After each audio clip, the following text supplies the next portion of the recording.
Boldogok a boldogtalanok, mivel ők keresik a boldogságot, amely oly illékony, mint reggeli gondolat az ébredés és felkelés között. Emiatt gyakorlatilag nem is létezik. Ezért kell róla annyit beszélni, mert a jövő annyira kétséges, hogy jobb nem is gondolni rá.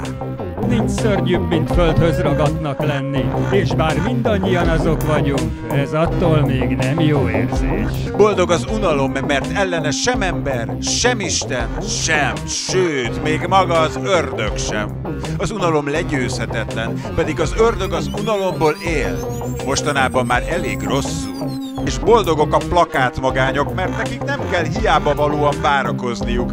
Boldogok a cigarettával töltött meghitt pillanatok, mert ilyenkor megáll az idő.